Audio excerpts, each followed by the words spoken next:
Studio 6B, brand new week on a Monday night. Real America's Voice. Glad you're in. Lots to do. Rick Delgado's here. He's going to do the news. Paul Nolan's going to do some news as well. Slick's going to have some sports when he gets here. Aaron and Fran holding it down on a Monday, April 21st, 8 p.m. on the East Coast. Welcome on in, everybody. Hope you had a great weekend. Hope you had a happy Easter. Hope you got to spend it with family and whatever else you did. Reflect on the day. Mr. Delgado, how are you? I am good. How was your Easter? How was your weekend? My entire weekend was awesome. Very good. Trying new restaurants, checking out, just trying to get out more, especially because it was so nice over the weekend. I mean, the weather is like bipolar, though. Yeah. I had the air on Saturday. Yeah. Had the heat on this morning because the house was freezing because I turned the heat off. And then, it's just like bipolar. It's crazy. Yeah. And now tomorrow I'm going to have the air back on. It's going to get back into the 70s. Nice. It's just nuts. Today it's in the low 50s. So, Mr. Nolan, how are you? Well, aren't we expecting a little rain tomorrow, the 50% chance tomorrow? I don't know. Is it? I thought I saw 70-something. Either way, it was a good weekend for me. Family, just lots of food on Sunday. Yeah. Lots of family time over the whole weekend. It's a nice weekend. Very good. How about you? Yeah, it was nice. Went to my sister's yesterday. Saw my parents, who are also up in that area, came down. Saw my sister, my brother-in-law, my nephew, and of course my three plus me were there. So it was a nice time, nice gathering, good food. My mom always does a very good job. My wife as well, my sister. So it was a nice day. Very good. Stuff. Now, are they going to make it down for the big May 2nd show? Because I know your dad, your mom came and saw us recently, and they seemed very, very into it. Well, they only came because they like Vin and Slick. They had no interest in anybody else. Oh. Most of all me. Slick and Vin. My dad and Vin. So to that, Delgado and I say, heck with them. Yeah, whatever. Yeah, Vin texts me. This is to the Vin texts me that he's going to Florida, so I don't know if we're going to see him this week. He says, "Hey, happy Easter, by the way. Say hi to your dad for me." Doesn't say like how you doing, like hope you're having a nice. No, say hi to your dad for me. It's the first thing he says. Well, at least he didn't do the Mark Wahlberg. Say hello to your mother for me. Remember that bit? Yeah. No. You don't remember that? No. Oh my goodness. You watch no TV No, at all. I don't. I don't watch any movies, any TV, nothing. Oh my goodness. He's seen one movie, Fletch. Right. Yeah, Fletch. That's it. Fletch and Midnight Run. Those are my two movies. And Caddyshack. So yeah, I've seen that too. So, but so that's where we're at. So I don't know if they're coming. I hope that maybe they'll come in some Friday if they don't come May 2nd for sure. Well, just to your family, you have an open invitation. Whether Damon tells you or not, the rest of us would think you're very fine people. Yeah, I think they know that. So we'll see. Wouldn't it be great if Damon's parents the whole time were just shaking their head in disapproval at him? It's very possible that could happen, but probably not. So 3 minutes past the hour, live from Studio 6B. I hope you had a good weekend as well. We'll get into the chat. All of you, wherever you're watching, make sure you hit the like, subscribe, thumbs up. There's a lot of places to start, but I think I have to start with what happened on Saturday. I guess it was, I don't know, was it Friday night at midnight, Saturday morning, or Saturday night at midnight, Sunday? I don't remember exactly. But we get this absolutely outrageous ruling from the Supreme Court. And here we go again. It seems like every time we say we're only two conservatives away, I think we're getting to the point where we can say there's only two conservatives maybe that are actually reliable on the court. We have two great men, towering men on the court in Alito and Thomas, and everything past that is somewhat questionable. And that's a scary thought.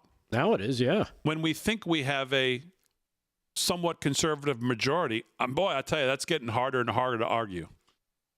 You have two towering men on the Supreme Court, and everything past the three whack jobs that we know of, now really four of all the women.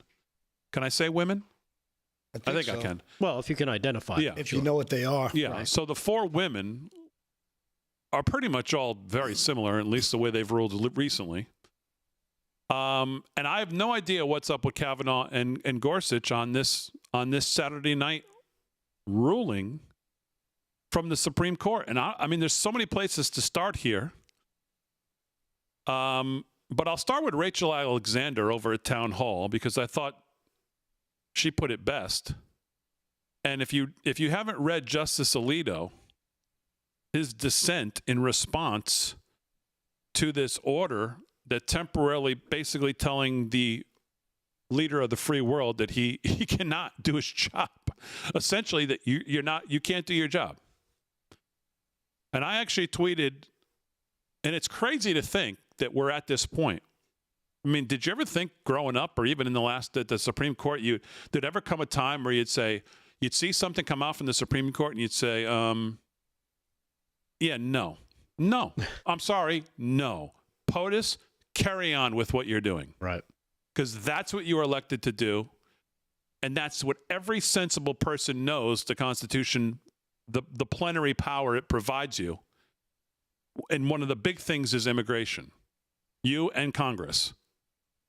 And for this ruling to come out and for them to say, oh, no, halt all deportations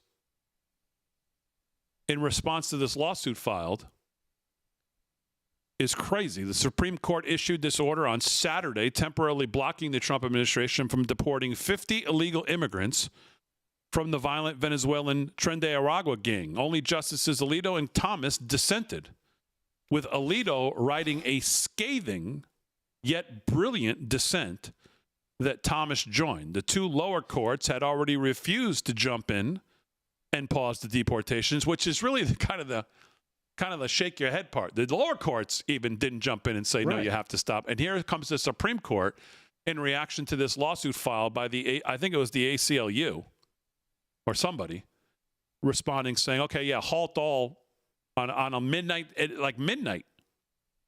The order seems strange. That's an understatement. Since earlier in the month, SCOTUS ruled that Trump has the authority under the Alien Enemies Act to deport Venezuelan gang members. But it left the door open for litigation by stating that gang members could appeal their deportations on a case-by-case basis. The Alien Enemies Act gives the president unilateral authority to deport non-citizens who are subjects of foreign enemies. Although the mainstream media has been spinning its description to pretend that it can only be invoked during war, since one of the triggers for deportations can be wartime. But the statute doesn't state that it's required. It clearly gives the president the power to deport dangerous, violent individuals sent by a rogue nation. Venezuelan President Maduro was deliberately releasing violent criminals from their prisons in order to let them flee to the U.S., according to letters sent to DHS by several members of Congress. The relevant part of the law provides, and it says, quote, whenever any invasion or predatory incursion is perpetuated, attempted, or threatened against the territory of the United States by any foreign nation or government, and the president makes public proclamation of the event, all native citizens, denizens, or subjects of the hostile nation or government, being of the age of 14 years and upward, who shall be within the United States and not actually naturalized, shall be liable to be apprehended, restrained, secured, and removed as alien enemies, end quote.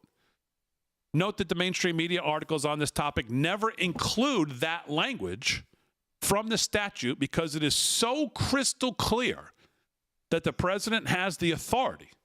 In fact, the mainstream media deliberately doesn't even link to the law in any of their articles, even though almost all news is online now, so there's no reason not to link to it. This has become a troubling pattern in the articles, deliberately avoiding linking to the law in order to make it more difficult for people to actually discover the truth.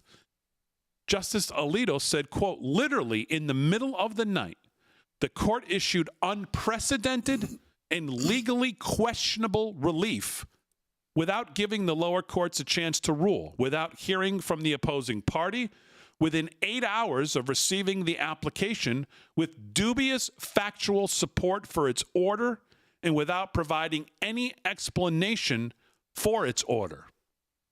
In other words, Alito and Thomas saying to the others, the hell are you doing? What are you doing? Alito said it wasn't even clear that the court had the jurisdiction to stop Trump. Since the district court failed to rule on the ACLU's request for a temporary restraining order by the deadline, it was likely premature for the plaintiffs to appeal, he said. The Fifth Circuit denied jurisdiction for the appeal due to that. So, I mean, it is an absolutely crazy ruling. Crazy ruling that makes you just go, what is going on in the Supreme Court of the United States that this is two dissenters? And you listen to Alito lay it out that way. Basically, again, saying, what are we thinking here? Yeah, it's kind of surprising. My question, and I haven't seen, I haven't read it, the ruling and such. It says 7-2 ruling orders administration cease deportation of Venezuelan nationals, blah blah blah blah blah. And you had said that they can challenge this. What's it called? They can file an appeal, right? Who said that? You did when you Just were reading. now? Yeah, when you were reading, it said they have the right to file an appeal. My question is there anything that says they have to file the appeal from here, this country? Or can we send them out and be like, you want to send your appeal in, feel free. Good luck. See if it ever makes it. I wonder if that's a legal quote unquote loophole that the administration could say, hey, you can have your appeal, sure. When you get to Venezuela, let us know. What I don't understand is the left's political motivation in this. It wasn't long ago when Obama was deporting people, and every lefty talking point, every single Keith Olbermann and Rachel Madcow and all the wackos all they were saying was, this is a Koch brothers scam to get cheap labor, to force these people to be slaves here in America. It was an endless assault on the right. And the Koch brothers, who were supposedly the boogeyman alternative on the right to Soros. And I don't understand. What is the political motivation here? I mean, do they think that they're just going to get voters? Because Trump said it. I just think That's so. We played the clips. We played the clips of Schumer, Obama, Pelosi, you name it. Run up and down the line, where they talk about illegal immigration has to stop. They have to send them back. We played the videos. But now that Trump said it, oh my goodness, this is the end of the world. That's their motivation. That, and of course, piling up the censorship numbers to kind of boost up the districts so they can control the House. All right, 13 past the hour, live from Studio 6B, just getting started on a Monday, brand new week. We're back right after this.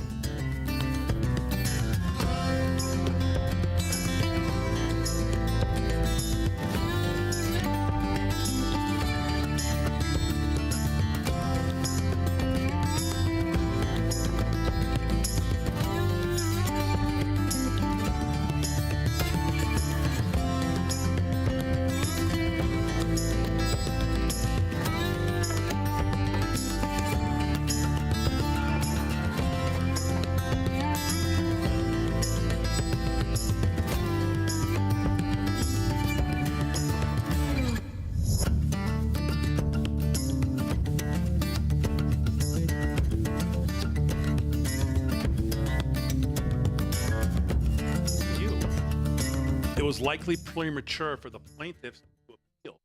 Plaintiff. So, that's guys, remember I posed the question. Well, the ACLU represents the immigrants. Have you guys seen what's going on in Wisconsin with Muslims, or just fully taken over Madison, Milwaukee? It's like it's happened in Michigan. The politicians. Like what happened in the UK. What's that? It's like what happened in the UK. Right. And it's, to say the least, it's not stopping anytime soon. And I brought up the point with the people who are here in an ultimate political win. I know it was a hard no for you. But to me, I just, you get Christians, you force these, you're not forced, but you coax and cajole these people who are here already into putting an R label onto your license. They're not going to they wouldn't naturalize themselves. They're not going to change their voting card. So to me, I just think you would instantly drive the Democrats crazy in one fell swoop. You keep your cheap labor. You're going to need like hard. I don't know. I've watched another debate on it. I'm not sold on my point on it, but with that Muslim invasion coming, once that happens there and it happens, where's it going to be next? What's the next place after that? It's going to keep going. I hear what you're saying, but I mean and then eventually, basically capitulation. Really, it's like after 9/11, what was the big thing? What do you call it? Chat, what's going on? It was about, and I think it was something that Bush had said. Something about, because we're not a Muslim nation, right? Or some critics are saying stuff like that. Dave Syverson, that probably led you to the wrong place for sure. And I read some guys like, well, what if Bush just comes out and says we are a Muslim nation? Does that stop everything? No, it doesn't. It capitulates. No, I don't think makes that's the no same sense. thing. Tweet potato, hello. Lori, hello on Facebook. That's what I'm equating what you're saying to. Kind of giving in, a soft giving in. Hello, everybody. Hello, Damon. Central America. Slickster, how are you? How you doing, pal? Right. Good. How was your They're weekend? Christian. Very nice. It was nice. But you're talking about You think about politics. what? A nice brunch yesterday. Whoa. I know. Where'd you go? Christians, Giorgio's out in Christian Bating Hollow. values, They had that a big automatically brunch. offsets I don't know the- that. Big catering If hall, there's big an weddings. over- It's on a golf course. There's just Very too much nice. Muslim Beautiful. flavor coming in. I don't know. They I lost feel money on my it checks family. a bunch of boxes. Oh, I hear you. Five- They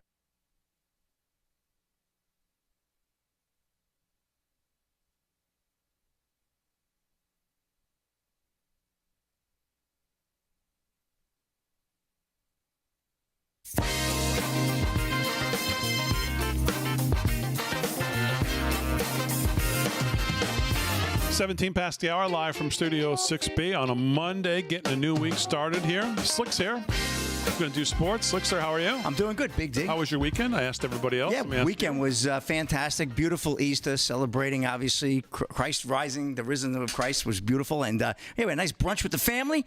Good times, real good times. you. You went where now? We went to Giorgio's, which is a beautiful catering hall out east on a golf course out in Bating Hollow on Long Island. And, food was great. But I think they lost money. My family was open bar. There were Bloody Marys, mimosas. There were espresso Wait, martinis. Slickster picked up the old tab, Marino? No, I did not pick up that. Oh. Come on, making that I'm kind like, of money. man. He's still paying off the steak sandwiches. I'm still paying off those things. You're right. Yeah. You got to get can't ready wait. for May 2nd again. I know. I can't wait for that. That I don't mind. Get the American Express black ready. card, the carbon copy. Yeah, exactly. So, all right, we'll get to Slick and Sports here in a second. Just a couple more things from Alito's dissent on this outrageous ruling from the Supreme Court on Saturday night. I mean, just really inexplicable.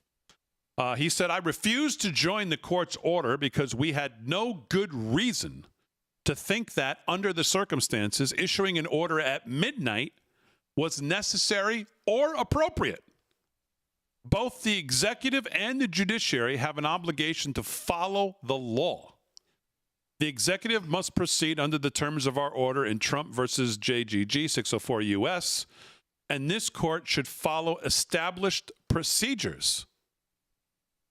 Later on Saturday, counsel representing the Trump administration filed an opposition to the order. The lawyer said that the federal government gave advance notice to detainees before their deportations, allowing enough time for them to file habeas claims. The government has agreed not to remove, pursuant to the AEA, those AEA detainees who do file habeas claims, the filing stated.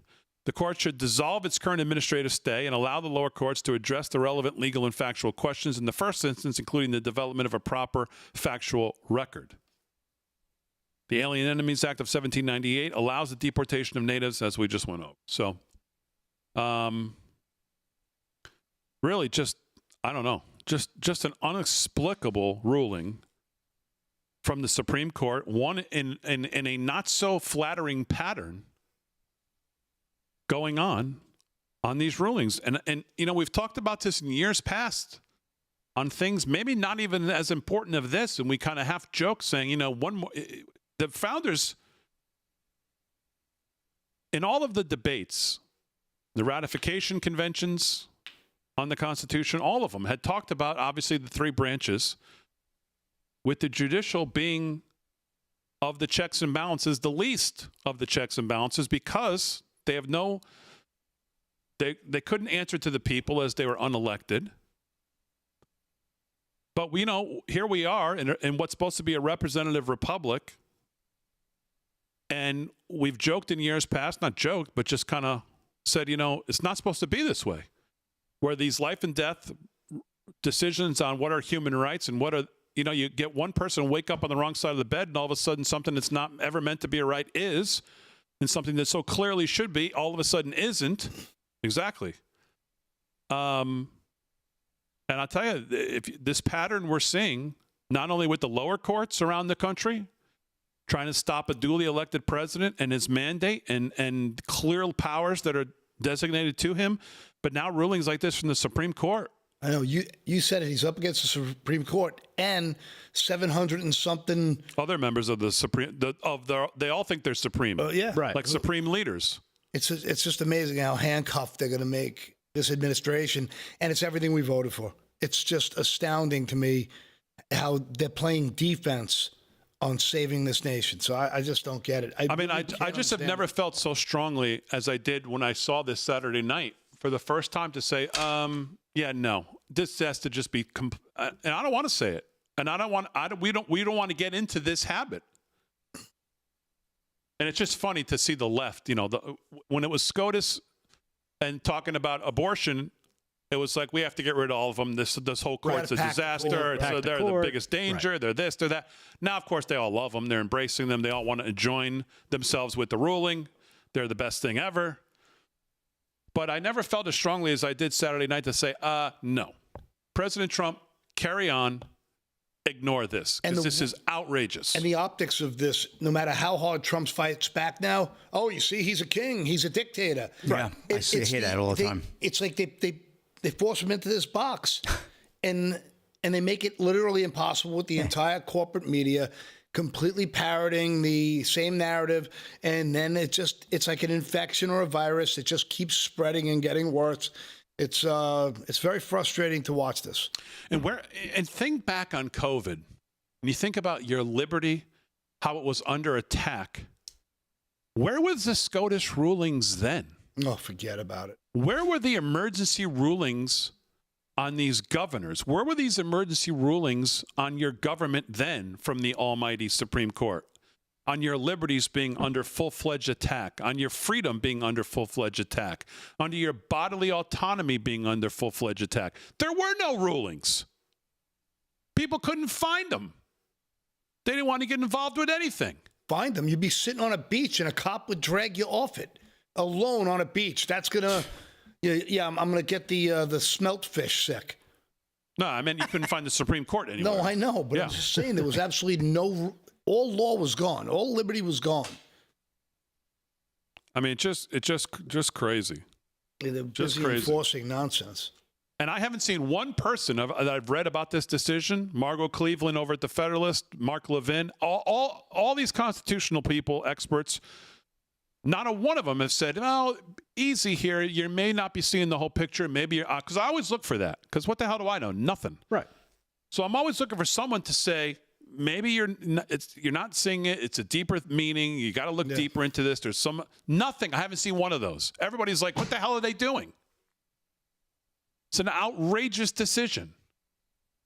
We don't need some court to tell the president of the United States he has a right over immigration. All right, 24 past the hour, live from Studio 6B. More on this, but let's do some sports. Slickster's here. Sports is brought to you by Mike Lindell. LFS 6B is the promo code to use. We're going to extend our promo one more week. Nice. If you buy anything at MyPillow this week, LFS 6B, use the promo code, send us the receipt. You can pick a free shirt off of our website. Slick, what's going on? All right, Big D. Well, we got to get caught up on the playoff action. NBA and NHL in action tonight, including the New York Knicks. We have the Capitals leading the Canadians 1-0. They're playing their first game of the playoffs, round one of the Eastern Conference. 13 to go there in the second. Washington lights the lamp first. We have the Jets and Blues, game 2 in Winnipeg, tied at 1 end of 1. Good series there. Winnipeg leads 1-0 by virtue of their win Saturday. The Avalanche are taking on the Stars in a game 2. Colorado leads that series 1-0. That's a 9:30 p.m. puck drop down in Dallas, American Airlines Arena. Know it well. Kings and Oilers, 10 p.m. on the nightcap puck drop there. Right now, game 1, that will open up, and they'll play their first games in Los Angeles.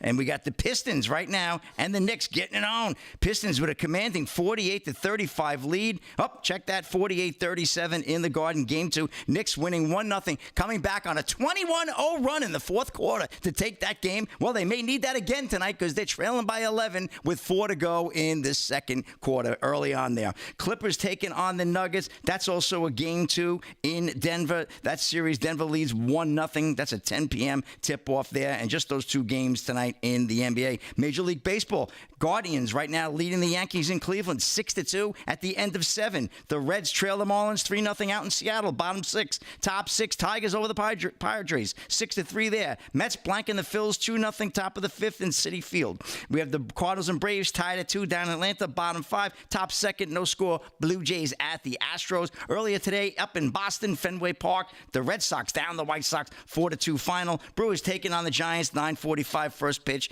out west tonight. And that's a wrap in sports. Big D, back. All right, we'll do some more sports with Slick News with Paul Nolan and Rick Delgado when we get back right after this. Live from Studio 6B on a Monday. Slick Rick.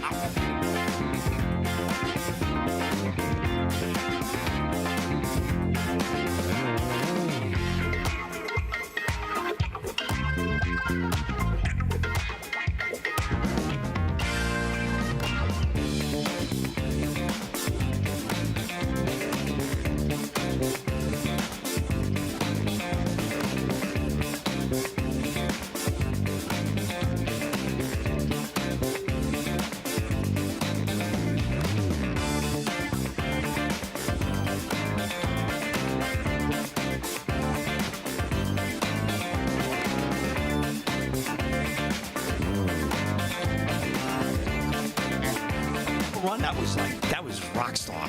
I couldn't believe it. We were out Saturday night. I don't think watching this kid Bronson is going to be able to. He's just going to be tough for him, man. His health, poor kid. You were out Saturday watching the game, Paul? Yeah, it was, and the ball was crazy. Little local place. What ball? Sal's place. Oh, Sal. Great little spot. Great food. What's nice about it is 2 young dudes bought it, and they've just made it great. And the one guy was a local, you know what BK Sweeney's is? Oh, I heard of it. Sure. BK Sweeney's the guy. A good place. Yeah. So they little place. They went to sale, and the guy Sal who owned it was a great guy. Did so much for the community. Chat. What's going on? These kids came in and just amped it to the next level. The place is great. Nice. Food on the is chat, so Big good. D. Any super chats? No super chats yet, Big D. I didn't see any super chats coming through yet. Regina Come on, says, some I've been on super chats. Rav for Papa a Nolan while needs now, on gas Big money. D for a while again. Try to go back and forth because adore Rav, okay? I don't know. Jesus Perez, maroon purple shoes tonight, Rick. Well, I think Nancy Jesus Burns, Perez, hello? You're pretty good there. Sergeant Pepper over there with that full-length coat, man. That thing is dope. 20 Jolene years Moore ago on X, today. hello? The real Bruce Lee, what's going on? Howdy, I love Rumblers. it when you call me Big Papa. Howdy, Rumblers. It's for you, Mike San. Scott Edwards on Facebook, what's going on? Racing Banshee, hello? Rancher Dane, hello? MAGA Barbara Patriot. Knight on Facebook, hello? Stephen House, hello? MAGA Patriot 63. Gigi Georgie. How about WrestleMania 41, Big D? Did you watch that? Every second of both Oh, my nights. God. That was some bout, man. Oof, that one there with McIntyre. I tried to get the missus to watch with me, but she was having none of it. She was like, you're a loser. I'm She going wouldn't to even bed. wrestle with that idea. Get out. I said, all right. She wasn't going to get pinned down watching that. Absolutely not. No. Wait, you guys watch WWF, whatever it is? No, Paul, it's called WWE. It's WWF. The F WWE. disappeared. in the Easy 90s. rock. I'm going to scratch the record. Come on. I'll play. Don't embarrass yourself here Yeah. now. WWF. Is that a new football league? You guys watch that crap? Paul, don't. Paul, Damon has grown up on that. That is who he is. Dude. Listen, once Georgia wrestling ended, I was out. I watched Gordon Soley and Yeah. There you go, Paul. Now you're talking. Mean Gene. Once Mean Gene retired, I was finished. That was it for Skeet me. Man's in the Rumble chat. Howdy, howdy. when Thunderlips retired. Oh, my goodness. Thunderlips. Oh, Rocky Balboa. Hey, yo, let's get a couple of pictures. The ultimate male versus the ultimate meatball. Where's the ultimate meat?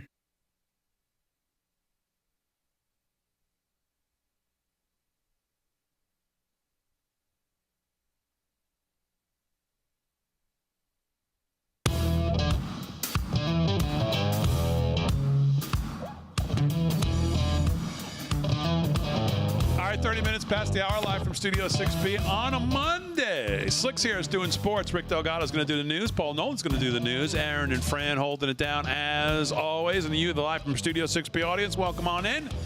Hope you had a great weekend, however you spent it. And, of course, if you're watching on social media, make sure you hit the like, subscribe, follow, comment, whatever you can do as we grow the socials. And make sure you head over to livefromstudio6b.com. We are extending our T-shirt giveaway this week. So for MyPillow and for Eternal Life Coin, both sponsors of the show, if you purchase anything at MyPillow and use LFS6B, or if you make a purchase over at eternallifecoin.com, those are absolutely beautiful. I was happy to see so many of them. I hope you got some of you who ordered it right away got it for Easter if you're giving it as gifts. It is an absolutely beautiful coin. You can get the free T-shirt from our store. Just send them the receipt. We got caught up on a whole bunch of them today. So if you do it this week, we're going to extend the sale for this week as well. So both places you can get a free shirt from our store. Whichever one you pick, just give us a size and color, and we'll get it right out. Slick's got some more sports since I cut him a little short there. So let's go back to him. Slick, what else is going on? All right, Big D. Well, here's a sports story about a state whose leadership is mainly nuts. You'll see what I did there in a second. Maine Democrats want to amend state constitution to codify allowing trans athletes in girls' sports. So when you said Catherine nuts, Hamilton. did you mean because of I the meant, trans? Never that's mind. it. You got it. Crazy. Breitbart Sports. Here we go. Maine Democrats want to amend the state constitution to permanently allow transgender identifying males to compete in female sports. Maine's Democrat House majority voted on Thursday to pass a bill that would codify the Maine Human Rights Act, MHRA, in the state's constitution. The proposed bill, LD 260, passed with a slim majority and will ultimately need two-thirds majority in both chambers before it can go before voters, Fox News reported. State officials have cited that the MHRA in their ongoing dispute with the Trump administration over its allowance of males in female sports and spaces. MHRA is the state's anti-discrimination law, and lawmakers added gender identity protections back in 2021. Why don't they also add in there that maybe some of the Tren de Aragua that the court's saying that the president can't get rid of, maybe they can ref some of the games. Maybe they can hire them or work them in somehow, and they could all stay at their houses, all the legislators, in between the games. Or something. How's that sound? That's nuts in itself. But honestly, Big D, what I hear from a lot of people is, why can't they just create their own league? Because nobody will show up, I know. But it'll look like these UFL games where nobody's there, right? But no, but basically, why can't they just have their own league? They want to play sports. They want what's wrong with that? Well, because I think that's capitulating to the delusion that they want us all to feed into. I know. That's rhetorical. You know what? They should just go out and play with men, but go out there in your dress. I don't know. What were you going to say, Rick? No, we've talked about this before. If you want your own league, go take you and your 3 other friends and go have a basketball league. Good luck. See if anybody shows up. Probably not. And then, of course, you can disappear into obscurity again. Yep. That's all it is. They're trying to invade the normal stuff because they know standing alone, it's never going to fly, and people will look at them like they're lunatics, which they are. So that's why they want to try to integrate and make the normal people believe that this is normal when it's not. You have a mental problem. Seek help. There's doctors that can help you with this. Right, but that's my point. Starting the league, isn't that giving in to somehow, somehow rubber stamping if the market mental says problem? they want to start their own league, if there's enough of them to create a league, start your own league. If people really think that this is something, if the people in Maine really think this is something, start the Maine League for Trans. See how many people show up, because we all know the bottom line is money. If they can't get money from it, nobody's going to show up, nobody's going to sponsor it, and they're going to be out on their male ass dressed in their women's clothes. The only way this is really going to end is if a bunch of guys who pretend that they're trans go into the league together and destroy the league, destroy their opponents, make a mockery of it, and just prove this to be the crazy lunacy that it is. Because this ain't going to stop. Right. Yep, and it's also going on in Washington as well. Proposal to ban trans athletes in Washington State fails by 1 vote earlier today. So what's wrong with these people? And you know what else they need? They need, and I've started to see this pop up more and more, gays against groomers, yeah, basically standing up against the trans community because they are starting to realize. I think it's taken a little bit of time for them to realize, hey, they're kind of taking over our stuff, and we're looking bad. You hear a lot of these guys. The gay movement, which people stopped caring in the 90s. Right. Yeah, late 90s. Right, and then mid 2000s, it was like whatever. Do your thing. Just stay out of my face. Right. I don't want to see PDA anyway. I don't want to see public displays of affection between two, a husband and a wife of heterosexuals. Don't be making out.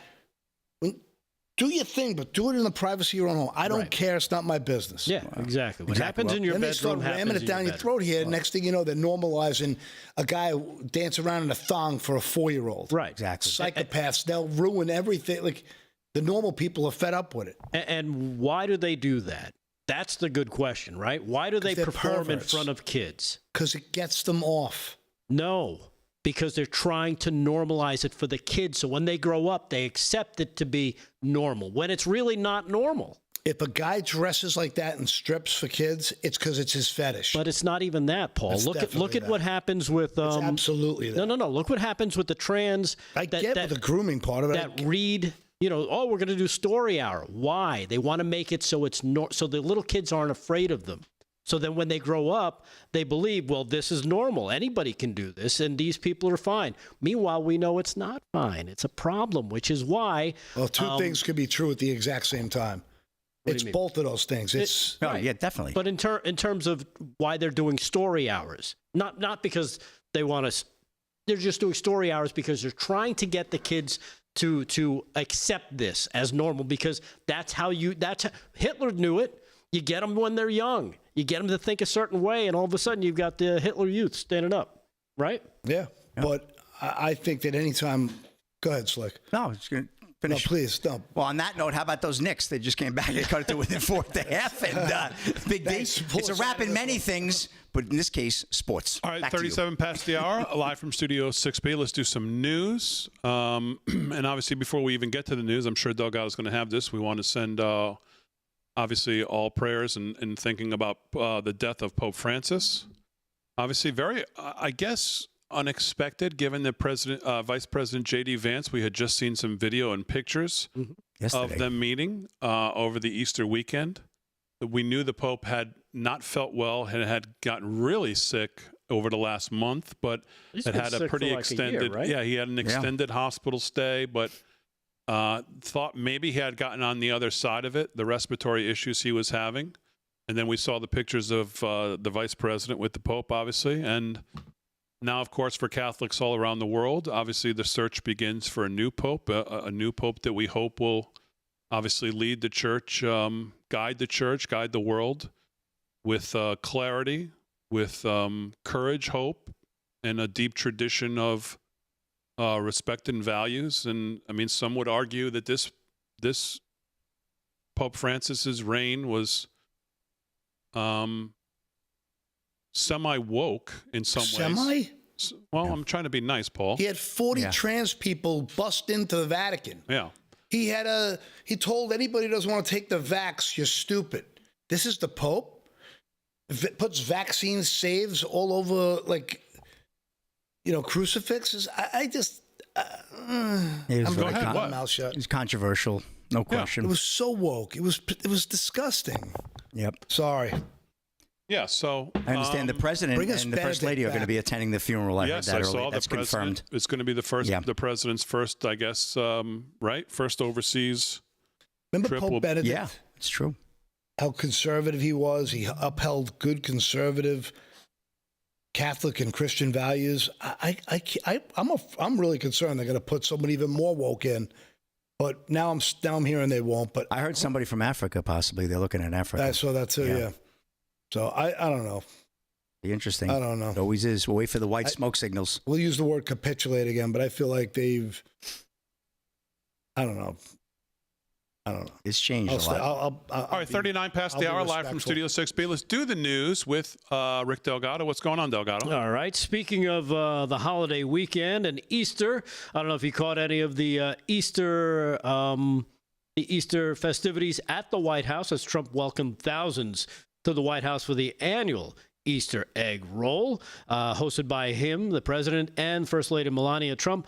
They welcome thousands of people for the second term, their first Easter egg roll for the second term. The annual tradition dates back to the presidency of Rutherford B. Hayes, according to the White House, and save for war and food shortages, has been a mainstay on Pennsylvania Avenue since 1878.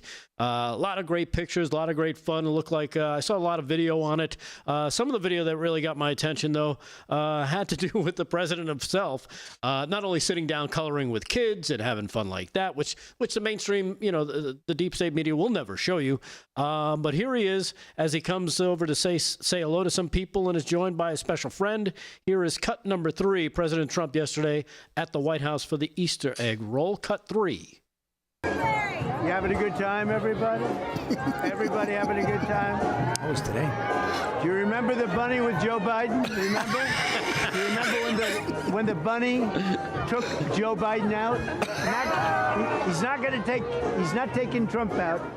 Anyway, that was a beautiful moment when the bunny saved Joe Biden. And the That's trolling funny. never ends. The absolute best part of that video, I watched it 100 times today, is Melania. Yes. Melania's face and the genuine cracking up that she's doing at the president as he talks about Biden is the best part of that video by far. He is one of the funniest people in the world. When He you see really them is. together like that, it dispels a lot of the she's cold to him. Oh, yeah. That's She's so BS. graceful and elegant. She just knows how to be a lady in public. She's amazing. And now you see her in the casual atmosphere. It's really nice. The left's not used to it. They don't know what ladies are. Yeah, They can't exactly identify. right. They can't identify them. By As the you way, mentioned, Paul, just to make you feel better, our own Ben Bergquam today, and I don't think what you were, where you were going. I know it's uncomfortable, maybe, or whatever. You kind of stopped, but our own Ben Bergquam today said, "Just got the news that Pope Francis has died. One request to my Catholic friends: could you please choose a pope this time that is less of an anti-Bible socialist? Side note, you don't need a pope or a priest to get your prayers to heaven. Jesus became our high priest when he was resurrected. You can go straight to him. Pray for this generation." So that's our own Ben Bergquam Amen to today. that. there you go. As a Christian, that's what I believe. I don't think I need a middleman. Like, to me, hey, buddy, you want Hey, to... I got a guy over there. He's going wanna to get you talk some to connections. Dad? I mean, there's many Oh. strong feelings about Pope Francis's reign today that are coming out, but I think a lot of people are just focusing on obviously his passing, but a lot of people are focusing on a lot of this other stuff as well. So I don't think it's out of bounds to talk about it at all. No, I guess you can have your strong feelings against this pope, as many did, but still respect, I guess, the office of the pope, right? I mean, Is it's a that how you look at gigantic, it? monolithic government. So, yeah. Bishop Robert Barron today on Fox said, "Through Pope Francis passing, we have lost a spiritual father. There is reason for hope. Young people are returning to the church in mass." It's true. So, any strong feelings today. 43 past the hour, live from Studio 6B. More to do. We're back right after this.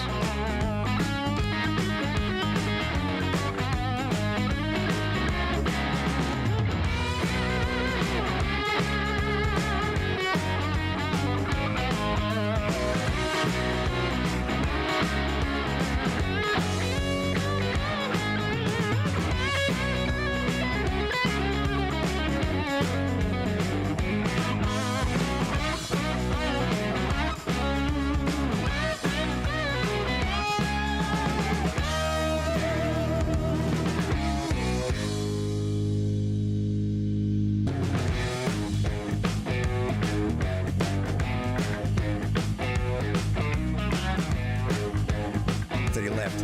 We saw him at America's Warehouse. Great John guy. David Danielson today. Pope Francis was not a good pope, and it's difficult to understand his legacy as anything other than chaos and confusion through an international muddying of the waters of Catholic doctrine.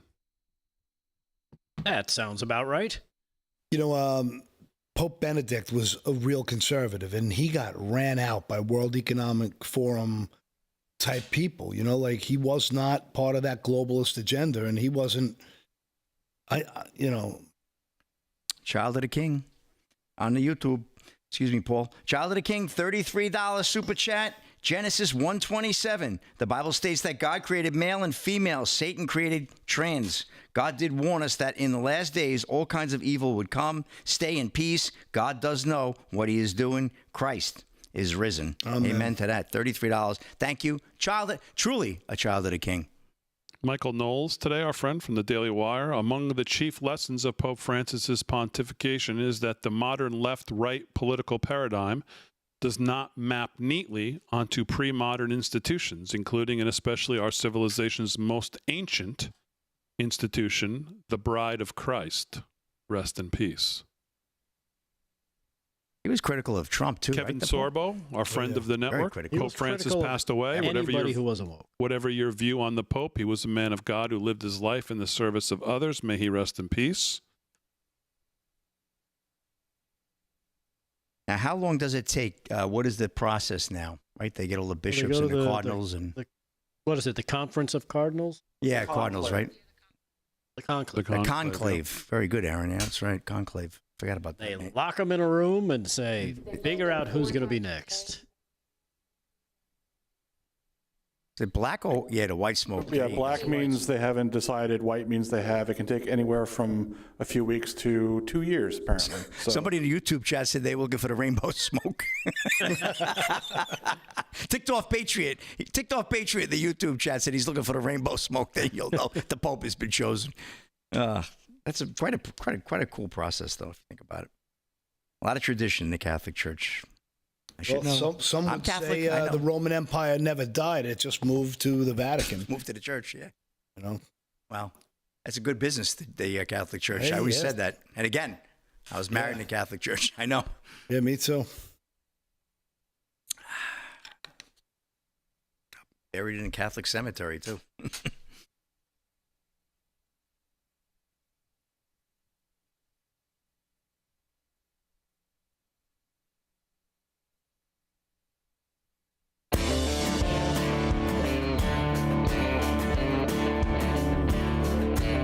All right, 13 to the hour, live from Studio 6B. Let's continue the news. Rick Delgado, what's going on, Delgado? All right. Well, just following up, of course, on the festivities at the White House for the Easter egg roll. I don't know if you saw this, but they also had a chance to see our Secretary of Defense, Mr. Pete Hegseth. He was there with his family. Here he is talking about some of the things that, of course, came out of the weekend. We know a couple of hit pieces came out from fired leakers who are not very happy that they're now unemployed. Here is cut number 5. Here's Secretary Hegseth talking about that. Cut 5. What do you want to say, sir, about the signal chat controversy? You know, what a big surprise that a few leakers get fired and suddenly a bunch of hit pieces come out from the same media that peddled the Russia hoax. Won't give back their Pulitzers. They got Pulitzers for a bunch of lies. And on hoaxes, time and time and time again. And as they peddle those lies, no one ever calls them on it. See, this is what the media does. They take anonymous sources from disgruntled former employees, and then they try to slash and burn people and ruin their reputations. Not going to work with me, because we're changing the Defense Department, putting the Pentagon back in the hands of warfighters, and anonymous smears from disgruntled former employees on old news doesn't matter. So I'm happy to be here at the Easter egg roll with my dad and my kids, because, you know, this is what we're doing it for. These kids right here. This is why we're fighting the fake news media. This is why we're fighting slash and burn Democrats. This is why we're fighting hoaxsters. This group right here, full of hoaxsters that peddle anonymous sources from leakers with axes to grind, and then you put it all together as if it's some news story. And when we know exactly what it is. So I'm really proud of what we're doing for the president, fighting hard across the board, and I'm going to go roll some Easter eggs with my kids. Thank you very much. Have spoken to the president, and we are going to continue fighting on the same page all the way. Yeah, well, there he is. Secretary Hegseth not having any of it from the deep state media, of course, calling out his former colleagues, as he pointed them all out. The chaos, of course, they're writing stories like this, that the chaos inside the Pentagon continues, with Secretary Hegseth grappling with mounting instability within his leadership team. All of this coming as another story about a signal chat leak, of course, from unidentified sources up and down. Nobody will put their name to it. So he's kind of dead on in terms of what he describes as a slash and burn media. And then, of course, the media had to ask President Trump about this. Here he is, cut number 9, and hear what he has to say about Secretary Hegseth. This is cut 9. Check it out. I mean, I hear they're doing that whole thing again. Here we go again. Just a waste of time. He is doing a great job. Why do you still have confidence? Because he's doing a great job. Ask the Houthis how he's doing. Ask the Houthis how much dysfunction there's none. Pete's doing a great job. Everybody's happy with him. We have the highest recruitment numbers I think they've had in 28 years. No, he's doing a great job. It's just fake news. They just bring up stories. I guess it sounds like disgruntled employees. You know, he was put there to get rid of a lot of bad people, and that's what he's doing. So you don't always have friends when you do that. All right, so there you have the president sticking up for the secretary, who, again, is coming under immense pressure after 4 high-profile firings in weeks as the Pentagon, they say, according to this headline, turmoil deepens amid signal chat fiasco, Damon. If you liked Pete Hegseth when he originally was picked, you have to love Pete Hegseth today after seeing this highly coordinated, dark, as Revolver News put it, I believe, something to the effect of dark campaign against him. And the Revolver News piece today is excellent, kind of going over this whole thing. But I hadn't heard that clip of President Trump talking about it, and it's good to hear, because there was all these reports today that, its time's coming to an end. And I think that would be an absolutely huge mistake for the president to make. Well, it depends on who's saying it. Again, I said the same thing. Oh, his time is coming to an end. He can't last much longer.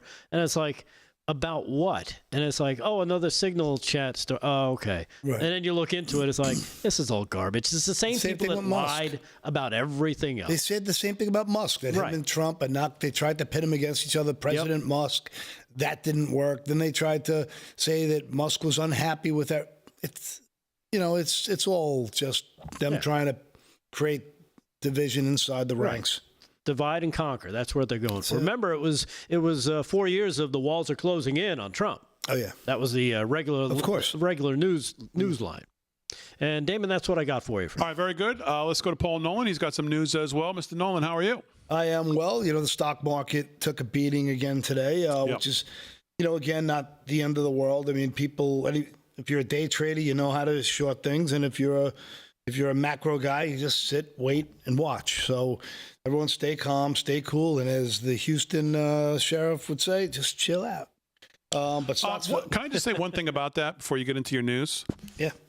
There's a 2026 generic congressional ballot polling trend out today by RMG Research that shows on the economy and the stock market and basically the congressional ballot right now for Congress.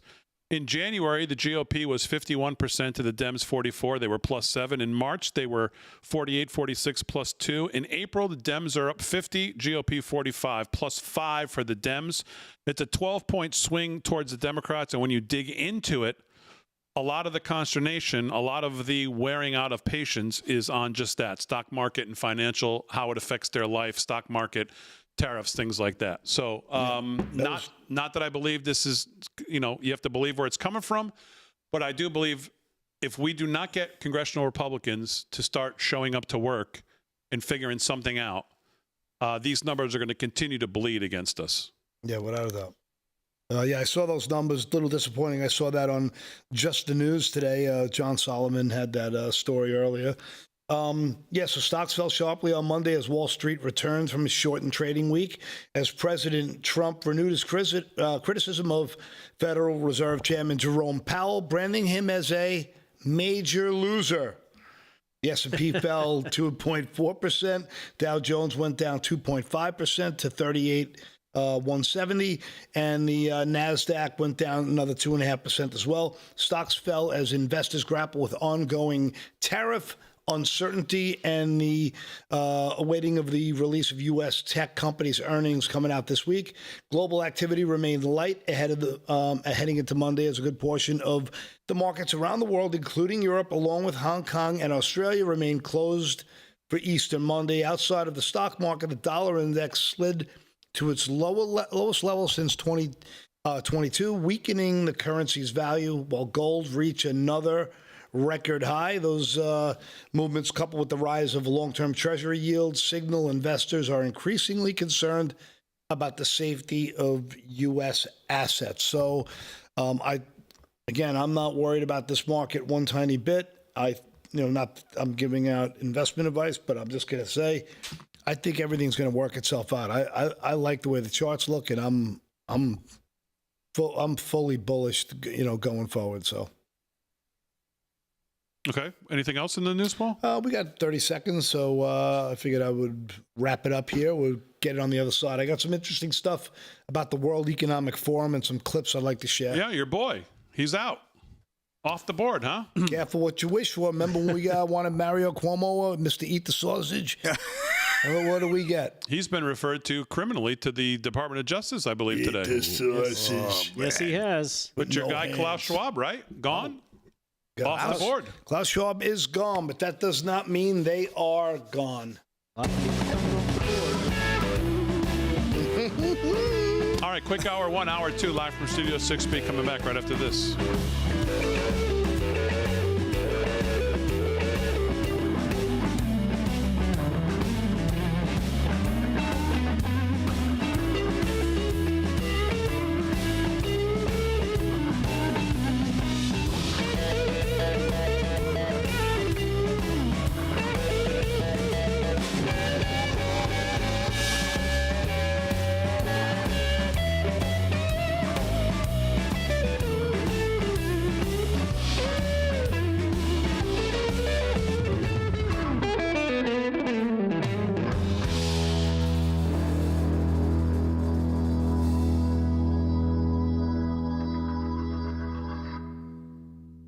So everybody chill. Stay home, okay? Stay home. So everybody chill. Stay I'm not home, showing anybody that okay? picture. Stay home. So everybody chill. Everybody chill. Stay home, okay? Stay home. Crooks, criminals, you chill. Drag Blacker, $5. Plot like twist. that. Slick is That's wearing pretty good. sandals. Damon is wearing go-go boots. Delgado is sockless. And Paul has mucklucks on. Where's the camera in the studio? How's he seeing that? I don't know. Drag Blacker gave us $10 too earlier. Thank you, sir. So Drag Blacker is in for 15. Oh, Drag Blacker, $10 earlier. He was talking about the trans league. Creating a trans league doesn't work because that's seen as segregation. And the real solution was always to put them in asylums. That's what Delgado was saying. So pretty much got that one down. You didn't say to put them in asylums, but you did tell them to get help, right? Yeah. Yeah. Put them in asylum. There you That's go. where they get help. Tell them to call Banchero. Yeah, Banchero. If I said They put trade him, him to Place to Detroit. if I said put him in a rubber room, I know Slick Rick will have a joke. Yeah, that's for sure. It'll be a stretch, but it'll be a good one.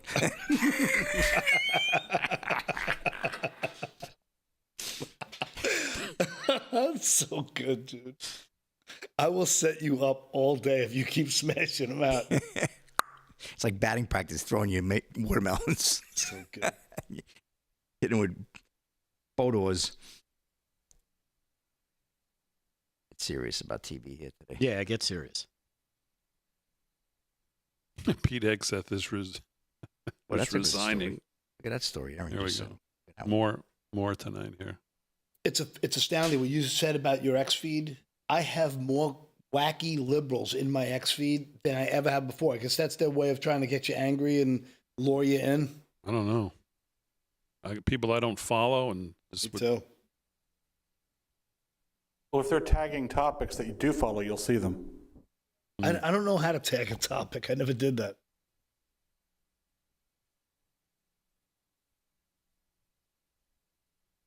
It's not a charge.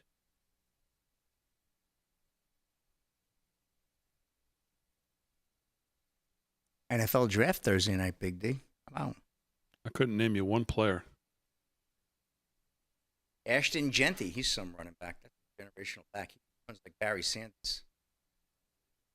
You see the goofball from Newsday? Tom Rock said the Giants should take a linebacker at the 3rd overall pick. They will. They're going to take the kid from Penn State. That looks They like might take a linebacker. Yeah, they might take the Penn State kid. He's like another second coming of what's his face? Micah Parsons.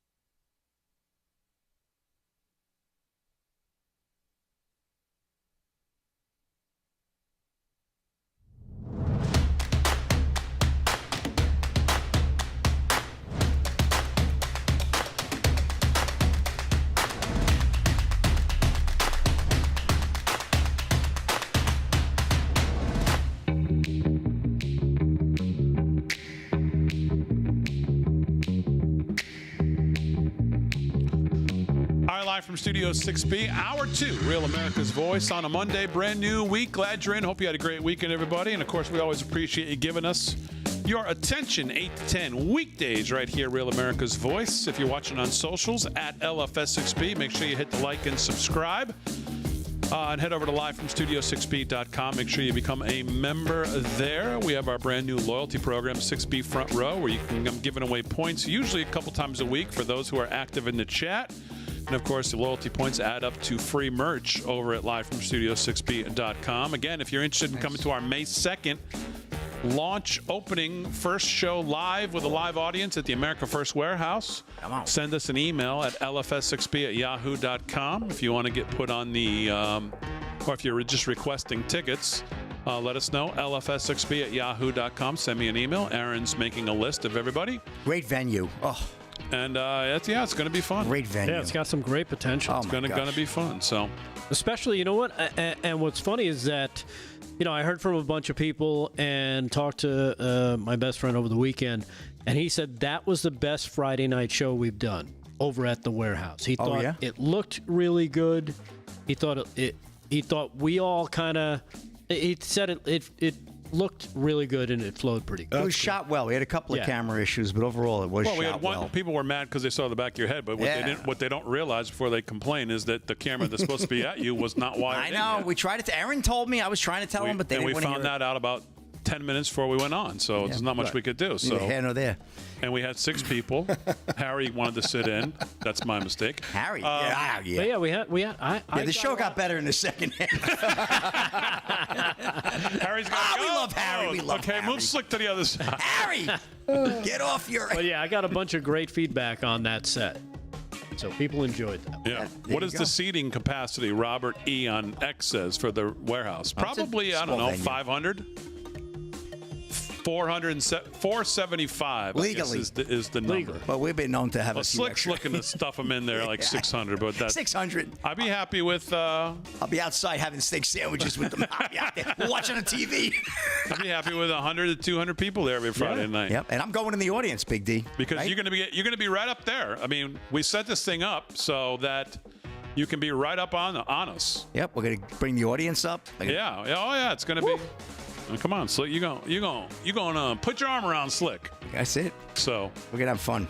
Yeah, it's gonna be fun. So, all right, 3 minutes past the hour, live from Studio 6B. Lots to do in hour 2. If I have some time, I want to get into the revolver. Again, there's a reason Pete Hegseth continues to be. It's not by accident. President Trump didn't pick him by accident, and there's a reason that he continues to be the target here. No pun intended. Of everybody's and these fake news, slimy news people's articles claiming this and claiming. I saw just one in the last break. Breaking: Pete Hegseth is resigning, apparently. Who said that? Oh, I don't know. Don't worry about it. Fake news. Yeah, somebody I took a cab with said it to, Right. Doesn't matter their source. Yeah, so... we'll get into the revolver piece here in hour 2 if I have time, but let's get back to Paul Nolan with some news. He's got news. Slick's got sports. Delgado's got more news. Aaron and Fran holding it down on an hour 2 on a Monday. Mr. Nolan, what's going on? Well, everybody's favorite villain, Klaus Schwab, has stepped down from his pet project to rule the world at the World Economic Forum. The 87-year-old has decided that he'll go kaput. And he's going to step down. And as of earlier today, we found out that he will be leaving. Best known for hosting the annual meeting of political business and elites at the Swiss Alpine town of Davos. The retiring chairman is more than a half century in after creating the Geneva-based think tank. Remember, he was a Kissinger guy. He was a Kissinger puppet. Henry. And if anyone thinks Kissinger was a good guy, you better start doing your homework. The forum quoted Schwab in a statement saying he's stepping down with immediate effect. Former Nestle chairman and CEO Peter Brabeck-Lemeth is unanimously selected as the interim chairman by the forum's board at the special meetings that was held on Sunday. The committee will now conduct a search. So if you guys don't remember our boy Klaus, can you roll that clip for me, Aaron? At the same time, we are witnessing rapid technological advances with many opportunities and with artificial intelligence rapidly transforming our production and our lives. Mr. Bond. And breakthroughs from the fourth industrial revolution provide new opportunities for global prosperity and growth. Forget this guy. All those factors will have... So this guy, let's be honest, 50 years in the making, this thing has roots, this thing is deep. And if you don't think that they're going to go forward with their agenda and this monstrosity is just going to stop wanting to survive and thrive, you're wrong. Because give me the next clip of Hillel Harari, the lunatic who was his number 2 man, who's going to be part of appointing the psycho that he wants to speak for him. Go ahead. Science is replacing evolution by natural selection with evolution by intelligent design. Not the intelligent design of some god above the clouds, but our intelligent design and the intelligent design of our clouds, the IBM cloud, the Microsoft cloud. These are the new driving forces of evolution. Today, we have the technology to hack human beings on a massive scale. And by this I mean that if you have enough data and you have enough computing power, you can understand people better than they understand themselves, and then you can manipulate them in ways which were previously impossible. You know, the whole idea that humans have this soul or spirit and they have free will, that's over. Now, how exactly will the future masters of the planet look like? This will be decided by the people who own the data. Okay. All right. They're not going to give up their agenda. Tell Mr. Bond we will go nowhere. If you don't think AI and transhumanism is on the agenda of the uber elite, you're... listen to what he said towards the end of that clip. Basically, the days of, having free will are over. It's... making up your own mind. They don't want you to make up your own mind. When your enemy tells you his plans, believe him. Yeah. So that's what I got for that story. Tell Mr. Bond we own the data. What? You know what? Another piece moved off the board, though, right? Yeah, but they got so many. They got so many waiting in the wings. Look, Klaus Schwab has been pushed out. He's been pushed out. He didn't step down. He got pushed out. You think so? Yeah. Why? They made him an offer he couldn't refuse. Basically. Look what happened to Trudeau. He was a big WEF guy. He bragged about him in the video. Oh, I bring these young leaders in and they buy little puppets. Yeah. Yeah. He got pushed out. You're getting a lot of these types of people getting pushed out. I'm not saying it's a culling, but we don't know what's going on. Why is it happening? I don't know. You think Klaus was pushed out of his own organization? I think he eventually got pushed out. They're looking at him going, you know what? There's too much baggage here now. We need somebody younger who's ready for that next step. And they pushed him out. I believe you. I think you might be right. Much like who's the actor? Oh, what was the actor? There's an actor they said that was actually playing the Pope. Hold on. Yeah. Believe it or not. The actor, Slick Rick. Tell Mr. Bond we want to know who the actor is. Banchero. Not Banchero. He plays for Orlando, you doofus. Guy's 88. Well, I mean, how long is he going to hang out for you if you don't think he's pushed out? Why does there have to be some grand scheme behind the thing. This guy's 88 years old. No, I know. But there was an actor. Who was he? Because I just saw it today on X, too. Jonathan Price. Look up Jonathan Price. There's a lot of stories about Jonathan Price looking just like the I think he was in a Bond film, too. He was a Bond villain, yes. He was a Bond villain, right. He was the guy who was taking over the TVs and stuff, He was right? printing newspapers and headlines I that he would remember. cause to happen. Yes. Which one was that? And Price actually played the Pope in a movie. Yeah. Whoa. Wow, you're tying it all in today. Wow. Is there any UFO news tonight we could get to? None Kinda that I lighten the found. mood. Yeah, None really. that I found. He's beaming with enthusiasm. Okay. All right, Paul, anything else? No, we're good for now. Okay. All right, very good. I was almost moly. afraid to ask. Revolver news, Pete Hegseth.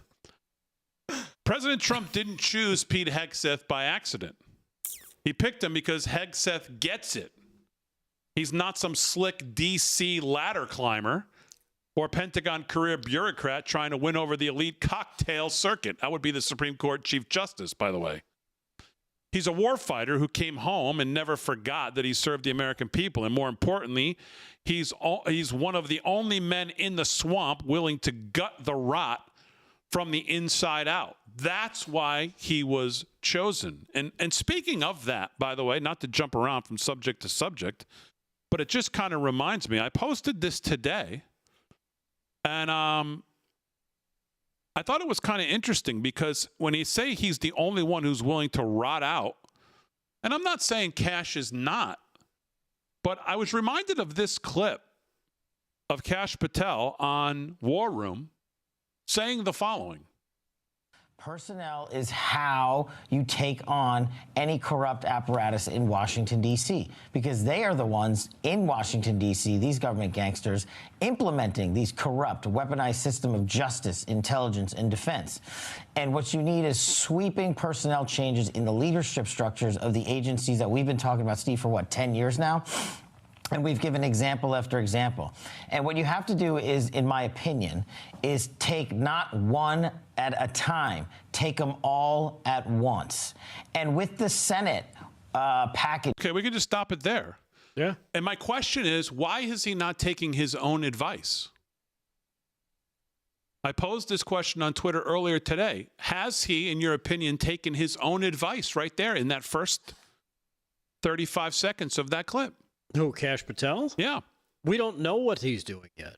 And again, I reference back to the Bongino tweet, regarding saying just because you're not seeing anything happening just yet doesn't mean nothing is happening. So, you know what? We'll give them some more time. At least, because he's been, Patel's been talking about. You can't take them one by one. You take them all at once. Has there been wholesale changes of leadership at the FBI? There may have been. We just don't know. We don't know. These people we don't know their names. We only knew the one guy. Who was the one guy? Christopher Wray. That was the only guy. If you ask somebody about the FBI and in the last 3 years, they say Christopher Wray. That's probably the only name that would come to mind.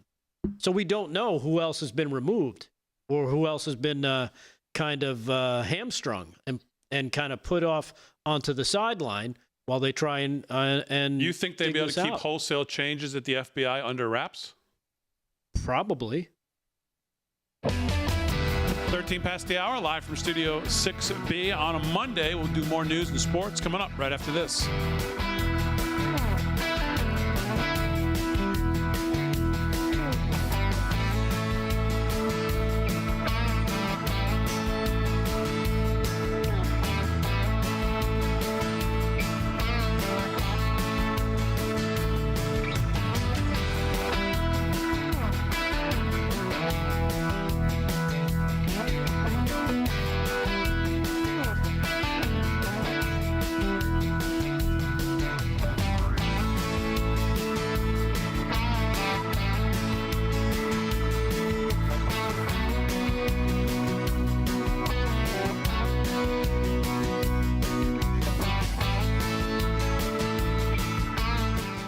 Come on. Chat, live in the chat.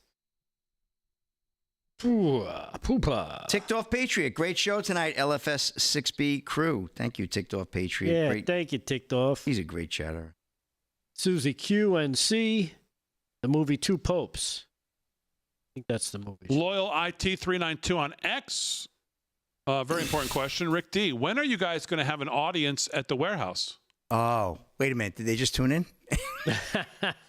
May 2nd, right? May 2nd. May 2nd. The date is now in stone, as they say. So May 2nd. May 2nd. We're working out all the kinks, and we'll be ready to rock. Oh, the kinks won't be there. We're going to do the show from there this Friday night. That'll be our curtain test there. Our dress rehearsal, if you will. Real Bruce Lee in the Twix chat, along with Sarah Jane, Rancher Dane. Les Durham, $2, Rick, from And the YouTube Miller. chat. Rick Delgado, I like to hear some UFO stories. Les Durham wants to hear UFO stories. You got anything for him? I can find Les some. is I'll another let you good know. follower. He's a good follower. In the, John D6307 says the same thing. Need some UFO stuff. See, Damon, you got a whole audience out here thirsting for this. I love when Damon looks at me like I got two heads talking World Economic Forum stuff like it's UFO stuff. Let's see. Unidentified flying organization. That's about right. Flying, all right. Lynn Sins says, I have faith in Cash and Bongino. Better the spotlight is not on them. I think we need hopium. I Could be right. Nick's getting blown out now. Does that hopium have an expiration date? Paul, I wonder? this looks just like Or is it Saturday never night. ending? No chance they'll do it again. This game's over. No, Paul, you sound like me. Paul, you sound like I don't care who wins. I know, you sound like me anyway. Game's over. Midway through it. Well, could be. That's games. 15? They're down 15 with 20 minutes to go. I don't know. If they're not going to pull that same kind of run again, no way. They should have won game one, too. They have a 21-0 run there. We're We going to got win. Reeds. Wow. Ruby, Ivy, what's happening? Hey, small town Barbie. Howdy do. Ruby. Name.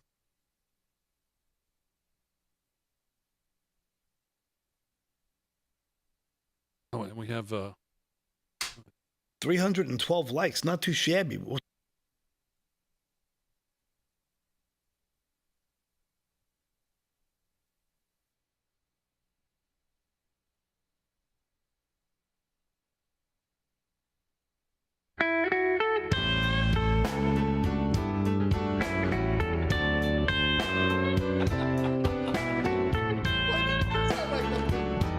Sound like the blues. I got the blues. 17 past the hour, live from Studio 6B. Let me talk to you about our friends at Tax Network USA. Tax day may have passed, but for millions of Americans, the real trouble is just beginning. If you missed the April 15th deadline or still owe back taxes, the IRS is ramping up enforcement. Every day you wait only makes things worse, with over 5,000 new tax liens filed daily and tools like property seizures, bank levies, and wage garnishments. The IRS is applying pressure at levels we haven't seen in years past. Increased administrative scrutiny means collections are moving fast. The good news, there's still time for Tax USA Network to help. Self-employed or business owner, even if your books are a mess, they've got you covered. Tax Network USA specializes in cleaning up financial chaos and getting you back on track and doing it fast. Even after the deadline, it's not too late to regain control.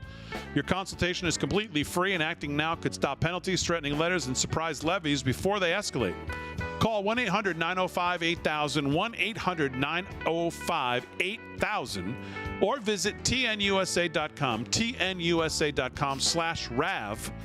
You may have missed April 15th, but you haven't run out of options. Let Tax Network USA help before the IRS makes the next move. Call 1-800-905-8000 or visit tnusa.com/RAV, tnusa.com/RAV. Well, let's be honest, we're not getting any younger. If you want to look and feel your best, you need to check out Pure Health Research. They have over 45 premium health supplements designed to help with every health goal you have, whether it's boosting your energy, trimming belly fat, supporting healthy blood sugar, pumping your testosterone up, or even reducing swelling in your legs. Pure Health Research Supplement Store has you covered. Each formula is crafted with natural, non-GMO ingredients backed by clinical research and manufactured right here in the good old US of A. And here's the best part. Pure Health Research is offering you an exclusive 35% discount. Just go to purehealthresearch.com. Use coupon code 6B at checkout. They have a 365-day money-back guarantee, so there's zero risk in trying something new. Don't wait.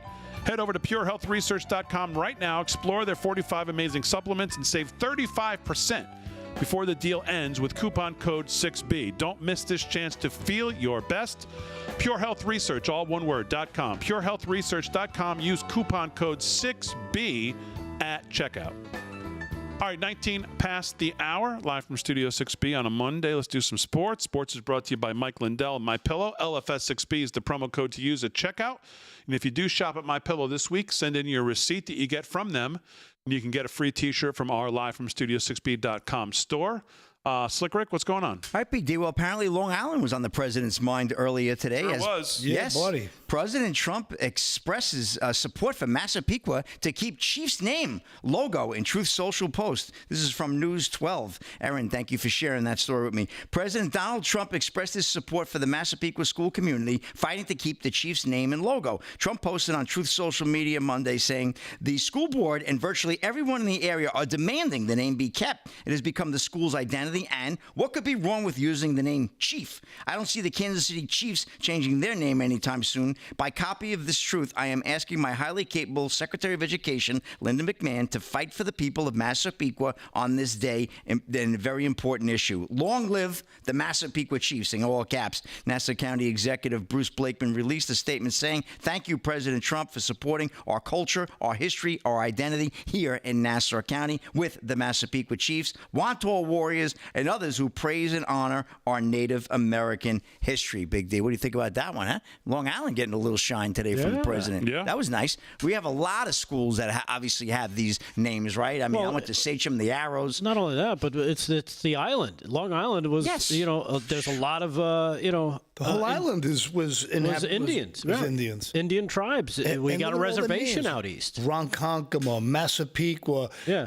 Wantor. Yeah, a lot. There's Yeah, so Montauk, many. right. It's so many, right? Shinnecock. I mean, come on. A lot of times you hear these names of these towns and you don't realize, those are actually, Indian names. Should we change those names too? I mean, come on. It's getting ridiculous. It's gotten ridiculous. The nicknames, I mean, it's such a part of the team. I mean, the Connecticut, right? The Thunderbirds. They want to change their name to the Thunder Eagles or something. I mean, that's ridiculous. That's Cleveland Thunderbird. I mean, what is wrong with the word Thunderbird? Nothing. What's wrong with the word Indian? The Cleveland Indians. I know. All right, now you want me to capitulate? Because I like that word tonight. It's the word of the night. All right, Redskins. Okay, but I still don't agree with it. I don't. It all pays homage. It's all wokeism. It keeps them in the memory of our history. And not only that, you have the Indian people coming out wanting the Redskins name. Put back. It was like 90% of them. Yeah. Do you think it ever dawned on any of us in school that we were actually thinking, like I went to the Sachem Flaming Arrows, right? They deemed that. That sounds racist. like a gay bar. Yeah, well, tell that to that football team. But honestly, then you change that name. Yeah. Yeah, change that one. But certainly the Massapequa Chiefs, which is a classic, cool name. Massapequa, great school. Nassau County, of course, forever. Man, unbelievable. But I'm not going to tell you. All right, shifting gears, gentlemen. NBA legend Phil Jackson calls out NBA for games on sacred Easter Sunday. Simon Kent of Breitbart. This is a long fought story, right? Because years of people have been against that. You got football games now on Christmas Day. NBA Hall of Fame head coach Phil Jackson is no fan of games played on Easter Sunday or any other day of sacred Christian worship. He posted to his X account for just the second time since 2018 to call out the league's decision to hold games on Easter Sunday, as well as the decision to host games on Christmas Day, which has become a marquee day for the sport, as the New York Post noted. Again, the NBA tests faith by playing multiple games on Christmas and Easter, sacred days, Jackson wrote. This is not the first time Jackson has seen fit to criticize the NBA. As Breitbart News reported in 2023, he said he has not watched the NBA since the league allowed players to put wanky political messaging on their jerseys during the 2020 season. During an appearance on the podcast Tetragrammaton with Rick Rubin, Jackson described the NBA's decision to turn itself into a BLM platform as catering to a certain audience while turning off people who just wanted to watch sports. They did something that was kind of wanky. They did a bubble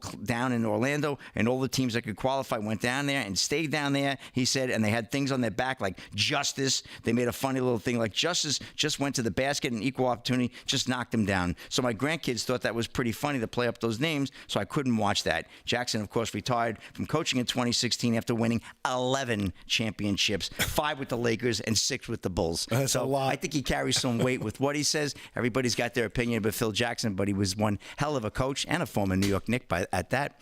All right, and that's a wrap in sports. Big D, back to you. All right, Slick, 24 past the hour. We'll do some more sports with Slick before we wrap it up. Let's do some quick news here with Rick Delgado. What's going on, Delgado? All right. Well, I don't know if you saw this, but a New Mexico judge has resigned after a man with alleged ties to Tren de Aragua gang was arrested in his residence.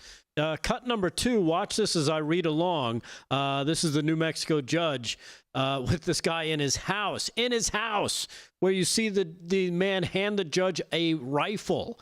The magistrate Judge Joel Cano of the state's Dona Ana County submitted his resignation March 3rd without providing an explanation. Well, it could be that this video came out. The person arrested has been identified as Christian Ortega Lopez, a 23-year-old illegal immigrant that was, of course, living in the home of the judge. Federal law enforcement has accused him of being connected to the Venezuelan gang, and court documents show Ortega Lopez lived in El Paso, Texas before he met Cano's wife, Nancy Cano, while doing construction works for the judge and his wife at their home. And then, of course, he accepted her offer, waka waka, to stay at the guest house behind the family residence, so he could do more, work, hammering things at the house and, cleaning things up and, oh boy, taking care of some construction, some things that needed to be fixed up. Sounds like take the gun, leave the cannolis. Right. So there you have it. This judge has now resigned. All right, 26 past the hour. We'll do some more news with Delgado and Paul Nolan, some more sports with Slick before we wrap it up. Here they come. But when we get back, Jillian Barberie will join us from Done with Debt right after this.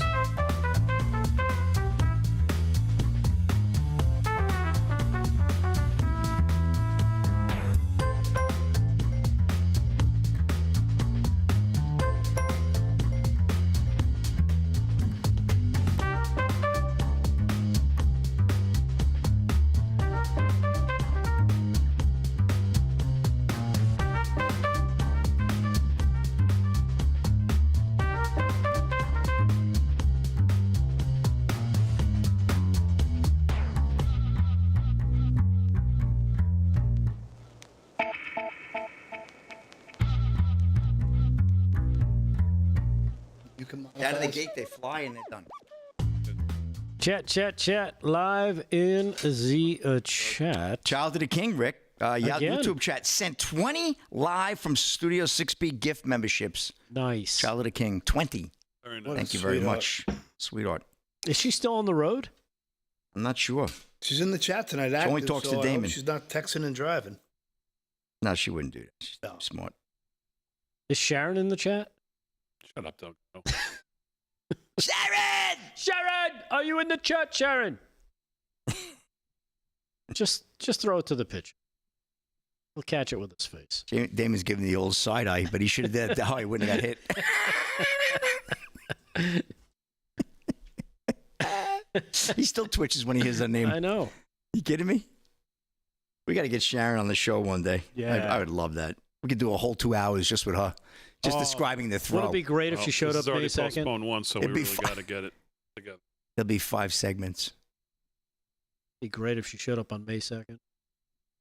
That would be great if she showed up. And if we gave her a baseball, she'd be a star. You know what?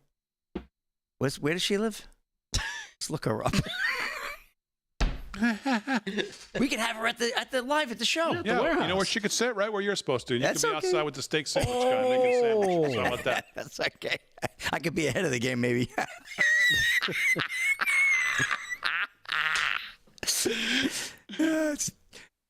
Talk about cheesy. Oh, look at this. Ooh.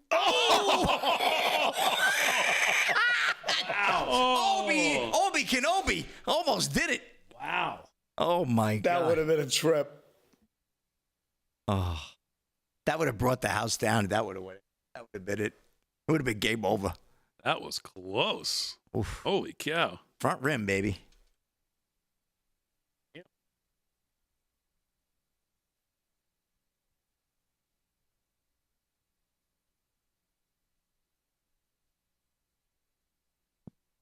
can't get her on?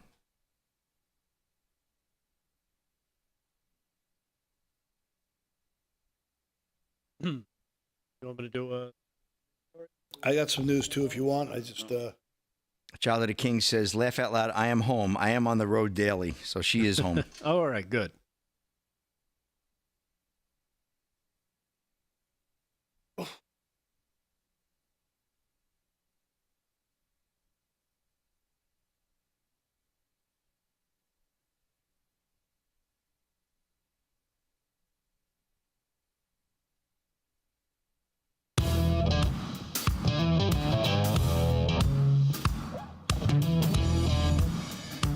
All right, 30 minutes past the hour, live from Studio 6B on a Monday night. Real America's Voice. Glad you're in. Slick's doing sports. Rick Delgado's doing the news. Paul Nolan's going to do some more news as well. Aaron and Fran holding it down. We're going to speak to Jillian Barberie here in a little bit from Done With Debt as soon as we can get a hold of her. But right now, Paul Nolan's got a couple news stories. Let's try to tackle those while we have some time. Mr. Nolan, what's going on? Well, 4 more Democratic lawmakers have traveled to El Salvador to advocate for the return of the accused MS-13 gang member and alleged wife-beater Kilmar Abrego Garcia, following the footsteps of Chris Van Hollen. Yasmin Ansari, Maxine Dexter, Maxwell Frost, and Robert Garcia, formerly an illegal immigrant himself, touched down in Latin America country on Monday to pressure the Trump administration to abide by a Supreme Court order to facilitate the return of Garcia. They're gonna pressure the Trump administration from there. Okay, got it. Yeah, right. They just want to put all they want is ink. They just want to get some print, and that's all they care about. Referring to the Salvadorian national as Maryland man, despite having entered the country illegally over a decade ago, the statement from Ansari's office went on to say that House members will also advocate for other detainees who are being held without due process. The press release was noted that the latest El Salvador trip was not taxpayer funded after the House Oversight Chairman James Comer refused to approve Garcia and Frost's request for a congressional delegation. So at least I didn't pay for it. And, to let them be crazy on their own money. Yeah, but we will end up paying, of course, if they get their way. What's amazing is that they keep going with this narrative of, oh, well, he needs due process. He had due process. From what I hear, 17 times he stood in front of a judge and was in court, 2 of which got him deportation orders. And he also testified that he can't go back to El Salvador because he might be killed by a rival gang. What does that mean? Oh, that means you must be in a gang if you're worried about a rival gang. Exactly. The evidence is right there. It's just the news media spins it as such, and the Democrats spins it as such that they take away all the truth. It's again the lie by omission. Right? Right, because the tattoos on his knuckles weren't enough. Right, the tattoos, the beating of his wife, the getting busted with other MS-13 gang members, because usually that's when I'm hanging out on the weekends and I'm not with you guys, I'm hanging out with the MS-13 guys. I like to coyote humans on the weekends. Oh, do you? It's good business. And it's probably a lot of fun. Well, you never know what's going to come Good, up. clean fun. It's good. Idiots. I mean, they see the video of him being pulled over with a car full of people? Car full of people. With other, it's just amazing. And you still have the Democrats, fighting for this guy. What's crazy, too, is now they're pivoting away from him, and they're going to due process. We need to go with the due process angle. That's you want to see that buzzword. Yeah, let's let it roll. Cut number 4. Here they are pivoting away from Garcia because he's the problem now, and they're going with due process. All right, cut 4. All right, hold that for a second. 30. Oh, okay. Go ahead. You can play the video. Anybody who can't stand up for the Constitution and the right of due process doesn't deserve to lead. Chris says Mr. Garcia's had no due process. He's been in front of 17 judges, some of them twice. Probably $5 million worth of legal fees, and he hadn't had to pay a dime. Unless you're next level obtuse, you know that Mr. Garcia is never coming back to the United States, ever. Yeah. I mean, the gaslighting, they're going to start telling us gaslighting's not a real word. How about this? How about there's no process coming in? How about there's no process getting the hell out of here? Right. How about that? If the American people had no process to decide whether you should be here or not, how about there's no process of you getting the hell out of here? And this is again, it is, no matter how many times we see it, it is amazing to watch these 4 Democrats down there now, Maxwell Frost from Florida. Next level down delusion. there. And this other one down there says she's not leaving till she leaves with him. Okay. Enjoy your time. Enjoy your stay. Have fun. Have a grand time. Yep. It's crazy. So. I hope you don't overstay your That's visa. a win. That's a win-win. Right? She overstays a visa. She ends up in jail there. All right, 34 past the hour. Please welcome to the show, representing Done with Debt, our friend Jillian Barberie. Jillian, how are you? Always great to be part of the conversation here, guys. Oh, my goodness. We have so many problems here in our own country. So, when I think about what's happening across borders, I worry about our families right here trying to put food on the table and, going into debt over things that, they're not, no one's expending on extravagant things. They're just trying to pay for their families. And you get into debt. It happens very quickly. Don't stress out. I've been one of them. I was gainfully employed and life happens. I got cancer and I lost my job and I got a divorce at the same time, all of the above. And so, when that happened, I wasn't prepared. I was always the person that just ran around and, I did the dog and pony show and hoped everybody else would pay my bills. Well, guess what? When you rely on other people to do that, it doesn't always happen the way you'd like. So what has Done with Debt do? Man, they came in when I was in a big pickle. And when I say pickle, it was like, good Lord. It was the biggest one you could imagine. They ran interference for me. They stopped all the nasty calls overnight and the letters. And they formed essentially my own team to help me get back on track. And what does that mean? Well, we started a plan, and that plan meant talking to the banking institutions, talking to the credit card companies, seeing what debt we could wipe out, seeing what ones we could put pennies on the dollar for, which ones we could pay on sand, which ones we're going to put a small percentage on, and which ones, there are people that are willing to work with you as long, even the IRS, even if you will just say to them, look, I'm here and I will work with you. And once that's done, you can breathe again, because debt isn't just financial, it's emotional, right? Like it takes a emotional toll that's anxiety. And if some of you are watching right now, and a lot of you are like, easy street, life is good and good for you and God bless you. But so many of us are hanging on by a thread. And when life happens and you aren't prepared, Done with Debt is going to be there for you. So we set up a website. It's donewithdebt.com. And your first call is free. They'll give you a consultation, which is wonderful. They're amazing people. And if you don't have access to a website and you're like old school, like a lot of us are, you can just call 888-322-1054. 322-1054, and they will answer the phone and they'll just be there for you. It's Done with Debt. They will help you. They're the first step to getting back to financial freedom. However, time is not on your side, right? It's on the side of the credit card companies and all those people you're in trouble with. So just know that your first step is Done with Debt. Truly, they saved my life.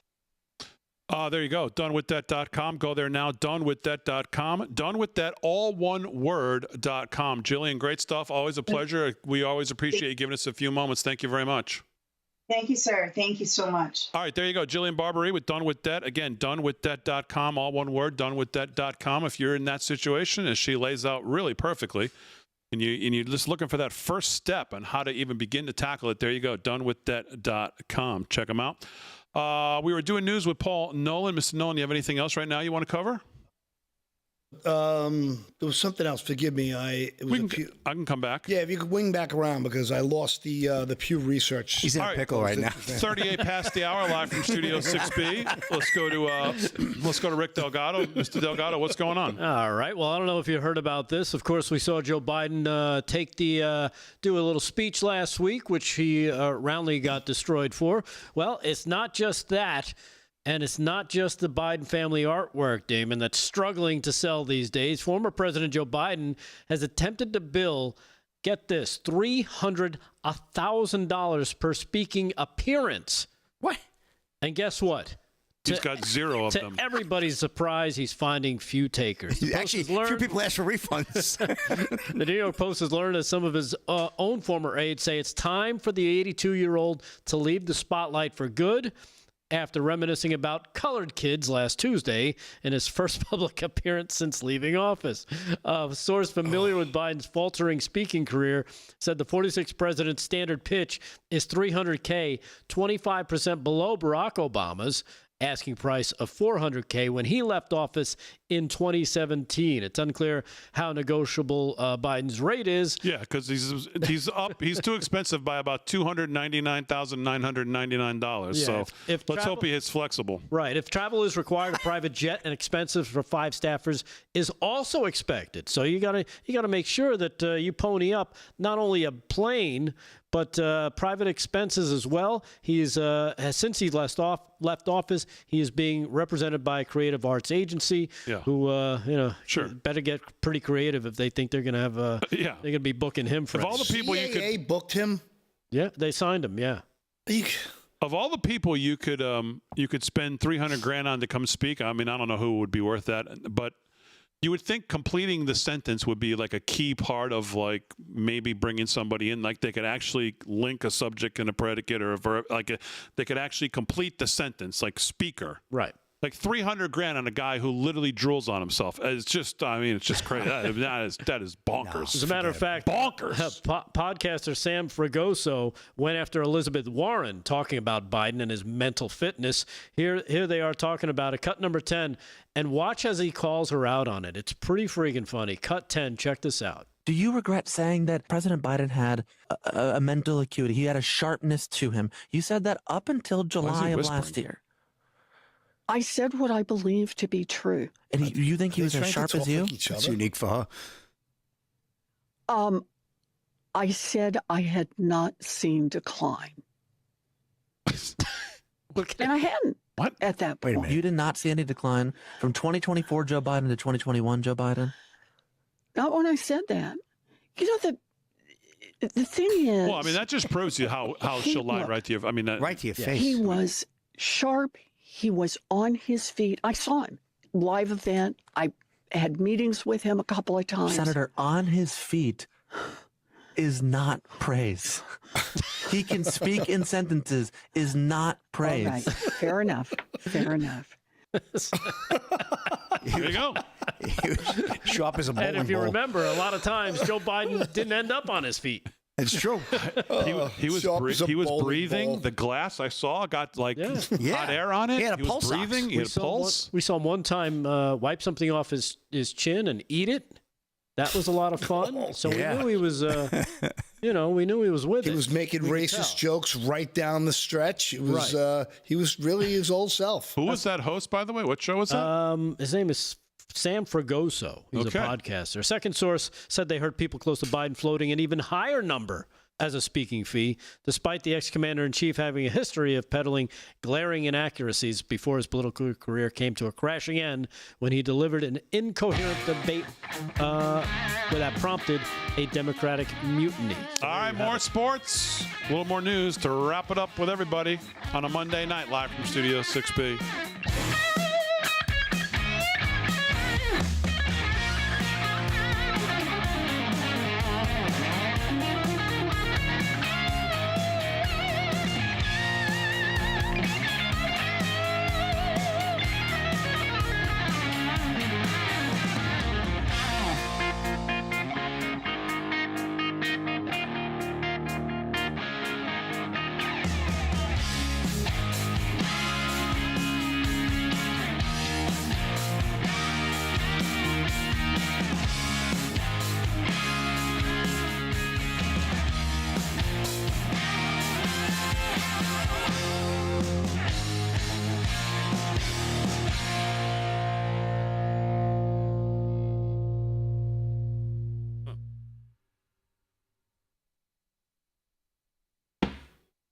You guys see that picture that Biden photoshopped himself into with his family? It's like... Well, I mean, he didn't do it. I was just going to say Biden Right. Photoshop. Yes, no. that's the truth.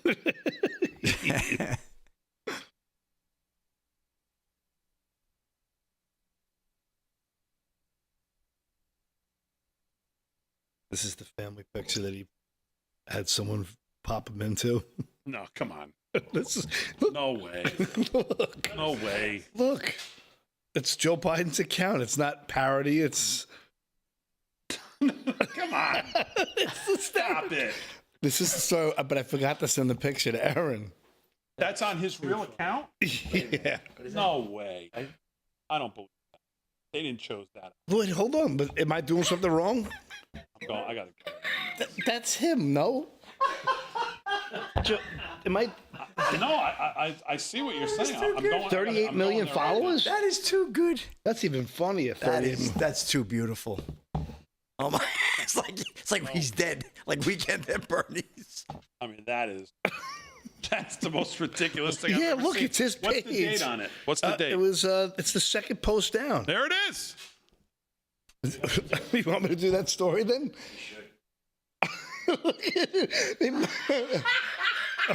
Why would they choose that outfit? His legs are underneath the stairs. Come on. Maybe China's in the dining room.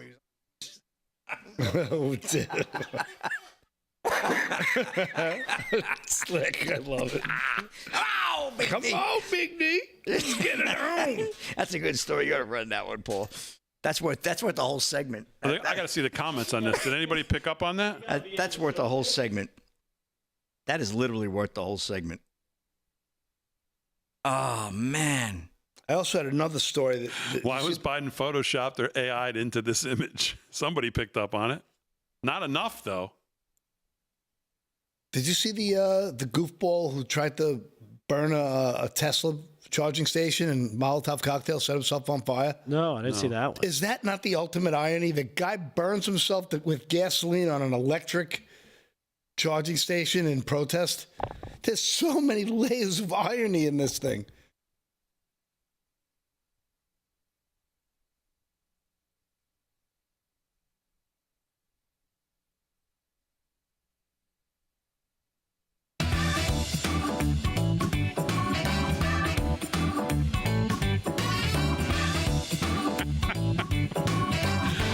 Oh, yeah. 13 to the hour live from Studio 6B. I'm going to charge $300,000 to go speak because I got a crack team of people around me who are going to make the decisions for me, says Joe Biden. Here's Joe Biden's official.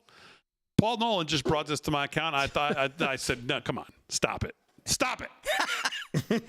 At Joe Biden on X. We wish everyone celebrating today a peaceful and joyful Easter. And they posted a Biden family photo. And here it is. And that's Joe Biden. Up there. And I wish I could get closer than this, but I can't seem to get closer because you could see Joe. They photoshopped old Joe into here. Wow. As he's in a full suit and tie, and everybody else is clearly. I wonder who they took out. And his left arm, as you can see here, goes straight down. And if you look to the you look at the guy here on our right, Joe's left, there's a hand right here. What, on the guy's shoulder, right? A set of fingers on the guy's shoulder. But Joe's arm, you don't see his arm over here. God, I wish I could get close. I wish I could get closer, but I can't get closer in. David, pull back out wide. Where did his legs go? Yeah, I don't know. It's like they took the top half of Joe and just stuck him on the porch. That's exactly what they did. I think he fell through a hole in the deck. Is he on his supposed to be on his knees? Yeah. Who thinks? Who thought that they could get away with this and people would China's think? in the dining room. My question is, whose fingers are those? That's what you get for $300,000 to speak, right? If I was Like, whose fingers? rich, Look I would at the hire him fingers to over speak here. just so we could heckle him. Well, yeah, maybe Elon will do that. There's some guy's fingers over here, over this guy's shoulder. Oh, and Joe's arm right here, you can see is clearly going straight straight down. down. That is too beautiful. Oh, my God. That is too funny. And he's the only one squinting. What would possess them to think that someone was going to buy that? Because nobody actually looks at this X account. That's a good point. 38 million followers. That's actually a really good point. But oh none my of them God, are is that live funny. people. Right. And 28 million of bots. That is funny. Oh, my goodness. All right, let's do a little more from everybody. We'll see what we've missed. Paul Nolan, anything else on your radar? Yes. I'm trying to grab it. There was a protester. He anti-Musk activist in South Carolina was charged with throwing a Molotov cocktail, and he burned himself within inches of his life. The hapless arsonist who tried to burn down a Tesla charging station in protest of Trump and Elon ended up setting himself on fire. The 24-year-old Daniel Clark Pounder burned down 3 EV chargers in South Carolina parking lot on Friday, and he scrolled F you know what, Trump, and long live Ukraine on the building. And witnesses said the suspect accidentally caught on fire, and when he was throwing the devices. He is in the hospital, and he's been badly hurt. So the level of irony here is just, you're taking gasoline and you're burning an electric car, and there's so much to unravel. And I wish him well, and I hope he has a speedy recovery. Yes. And I hope he does it again. And I'll just let him know what to say. It's just the stupidity. It's just so much fun. I'm sorry. All right, 9 minutes to the hour. Slick, let's do a little more sports. Sports is brought to you by Mike Lindell, LFS 6B. What else is going on? All right, scoreboard, Big D, NHL action right now. Playoffs game 1, Capitals and Canadians in a good one. Tied at 2 with 30 seconds to go in regulation. Could be heading to OT there. Jets 2-1 over the Blues. 8 to go there in the third. Winnipeg leading that series 1-0. Avalanche and Stars coming up at 9:52. Puck drop down in Dallas, American Airlines. And then Oilers at Kings at the Crypto.com Arena, 10 p.m. Puck drop there as well.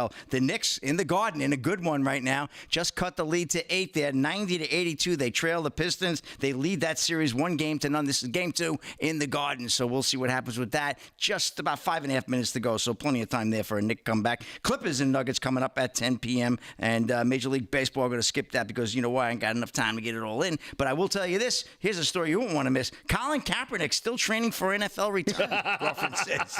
Dylan Gwynn of Breitbart, right? That was worth missing the baseball score. Are you serious? Colin Kaepernick is 37 years old and hasn't been paid to play a game of organized competitive football since the end of the 2016 season. However, that doesn't mean he's given up. Nessa Diab, Kaepernick's longtime girlfriend, says that the NFL's original anthem protester is training all day, every day in hopes of getting a chance to work out for an NFL team. Nothing has changed, Diab told TMZ News. Yeah, he's not getting paid. It's all up to the teams if they let him play.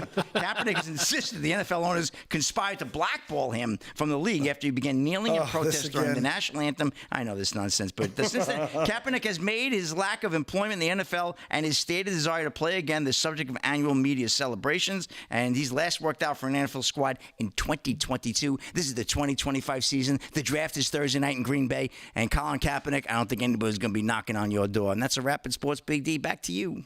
All right, Slick, very good. Before we wrap with Delgado, if you want to know how absolutely insane the left is, by the way, you should. There's. I didn't want to really bring it up because it's such a ridiculous thing, but I'm seeing more and more of it tonight. So there are left accounts on X that are claiming that J.D. Vance is responsible for the Pope's death by visiting him. Yeah. That the Pope didn't want to visit with him, that he was deathly ill before, and J.D. Vance just showed up to get a photo op, and he's responsible for the Pope's death. That's what we're seeing on X. Yeah, I've seen it everywhere. It's crazy. I mean, holy moly. Yeah. Delgado, what else is on your radar? All right. Well, I don't know if you saw this, but looks like Andrew the Sausage Cuomo could be having a problem in his run for mayor of New York City. His House Oversight Chairman James Comer referred the former Democratic New York governor Andrew Cuomo to the Justice Department for criminal prosecution after he allegedly made false statements to Congress. The false statements, of course, are in reference to the COVID-19 scandal. The referral accuses Cuomo purposely lying to Congress about his handling of the nursing home scandal during COVID-19 in his state. The former governor who led the state during the pandemic issued a mandate in 2020 that required nursing homes in the state to admit untested or possibly contagious patients. It allegedly resulted in deaths of over 15,000 people. This is coming from John Solomon's Just the News. The recommendation also comes after the House Select Committee on Coronavirus Pandemic sent a referral to the Justice Department over the same allegation last year. So Andrew Cuomo in a little bit of a problem here. Andrew Cuomo is a man with a history of corruption and deceit, they say here, now caught red-handed lying to Congress during the Select Subcommittee's investigation into the COVID-19 nursing home tragedy in New York. Cuomo said in a statement earlier today, he also said this wasn't a slip-up. It was a calculated cover-up by a man seeking to shield himself from responsibility for the devastating loss of life in New York's nursing homes. So the other person who's found out that in some news today, it would be the wife of Senator Bob Menendez. That would be Nadine Menendez, who was found guilty on all counts as well. Yes. And not only found guilty, but really was the one we're finding out now was basically the in-between setting up the deals for her crooked husband to take gold bars. Mm-hmm. So either, as this says on CBS reporting, in 2025, if you're taking gold bars, you're either a pirate or you're guilty. So... Yeah, so she'll be joining her husband. I guess that crime family is now no longer able out of to business. do any. Yeah, yes. no longer able to do any more crimes.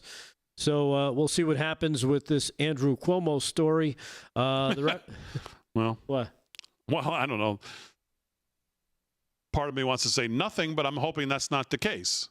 Well, we'll find out. Criminal referrals do not carry any legal weight, it says here, and it is up to now Attorney General Pam Bondi, Paul, as to whether the DOJ prosecutes. Do we have any Epstein? Do we have an Epstein update for you here? Yeah. Speaking of Pam Bondi and things going on, we do. Okay, here it is. The Blankstein. And that sums it up. I got nothing. You got nothing. That's a wrap for a Monday night. We'll check back on the Epstein arrest Tuesday night right here live from Studio 6B. As always, we salute all emergency personnel. Thanks, guys, on the show. Aaron, Fran, great job as always. Most of all, thank you, live from Studio 6B audience. Enjoy the rest of your night, everybody. We'll see you back here tomorrow night, 8 p.m. live from Studio 6B. We'll see you then.